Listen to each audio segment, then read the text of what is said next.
की सबसे बड़ी खबर, जगदीश टाइटलर रोजी एवेन्यू कोर्ट पहुंचे हैं। मामला वही पुराना है, 1984 का सिख दंगा।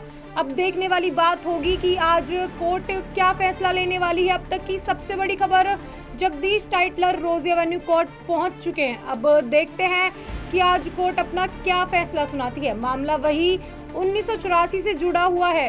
दिल्ली के पुलबंगश इलाके में 3 लोगों की बेरहमी से हत्या कर दी गई थी। उस सारे मामले का जो आरोपी है वो जगदीश टाइटलर को बताया जाता है। एक खास बात है कि 1984 में जो दंगे हुए, अब 40 साल बाद जगदीश टाइटलर को उसका आरोपी बनाया जा रहा है। अब देखते हैं कि आज कोर्ट अपना क्या फैसला सुनाने वाली है। आज जगदीश टाइटलर को पूरी तरह से बाइज्जत बरी कर दिया जाएगा या फिर उन्हें पूरी तरह से आरोपी घोषित करना है। आज सबकी जो नजरें हैं वो रोजी एवेन्यू कोर्ट पर टिकी हुई हैं।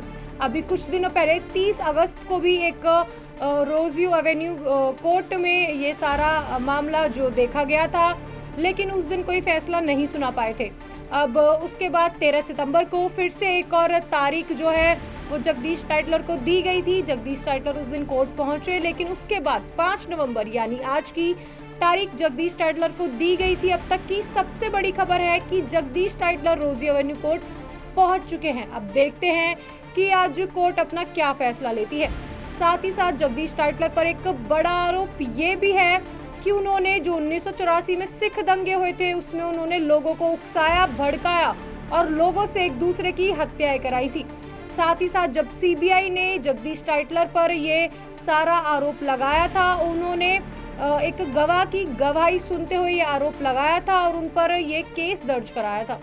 गवाह की गवाही दरअसल ये है कि उस गवाह ने गवाही दी कि जगदीश टाइटलर ने सब लोगों के सामने चिल्लाते हुए कहा कि इन सिखों को मारो। साथ ही साथ उन्होंने इंदिरा गांधी तक का हवाला दिया। इंदिरा गांधी का हवाला देते हुए जगदीश टाइटलर ने कहा था, इन सिखों को मारो, इन्होंने हमारी माँ को मारा है।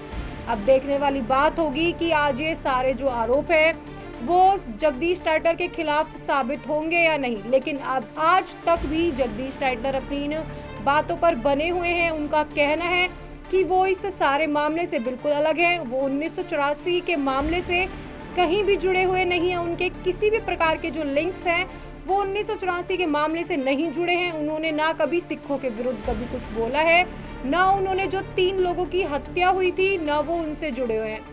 आज तक भी जगदीश टाइटलर अपनी इसी बात पर बने हुए हैं। उन्होंने कभी भी नहीं माना है कि उनका नाम इस घटना में है।